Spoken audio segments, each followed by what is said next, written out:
Hey volunteers, you probably know that the most important things we do for kids happen in small groups each week. But maybe you've never had a chance to dive all the way into the ways that your 252 curriculum helps you have a great small group. And that's why I want you to check out this video of my friend Esther as she explains to ministry leaders how important you are as volunteers and how 252 can help you win each week in small group.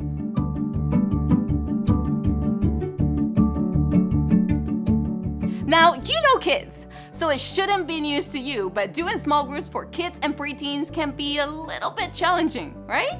Because kids of elementary age phase are developing in such a different rates. Mentally, emotionally, socially, spiritually. Creating small group strategies that work for everyone can be very difficult.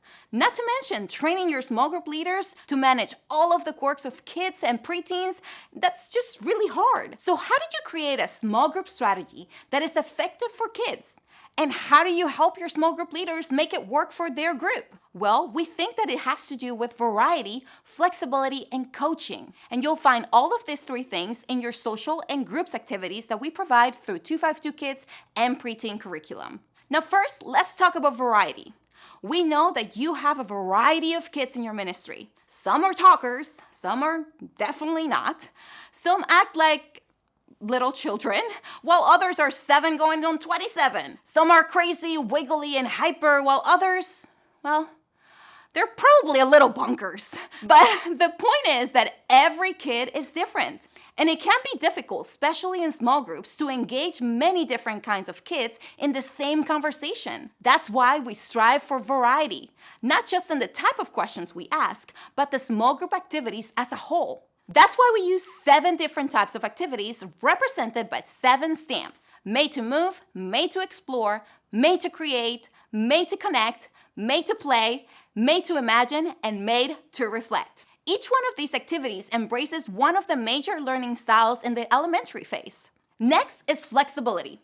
Remember, small group leaders should never feel like they need to do or say every single thing on their small group guides. We provide a variety so small group leaders have the flexibility to do what's best for their groups on any given week. Because we get it. 5 minutes of quality conversations is all you might get out of your preteen guys, while the next 25 minutes might be like a, push-up contest or something. That's why it's important to remember, for a small group leader, the ultimate goal is to build relationships with their few so they can influence their faith. That's what matters, not getting through every single question or activity in your curriculum. Speaking of that, let's talk about coaching, the third thing that 252 Kids and Preteen does for your small group leaders. With every small group activity, we provide a what to say piece. While they don't need to memorize everything verbatim, this does give your small group leaders the words to say and the tone to say it. Our hope is that these phrases coach your small group leaders to connect the activity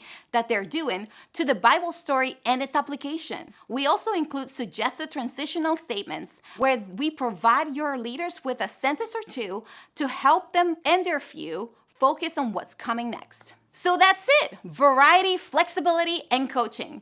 That's what we're aiming for with the small group resources that you'll find in your 252 and preteen curriculum. We know that leading kids can be very, very unique challenges, but we are also convinced that it's worth it.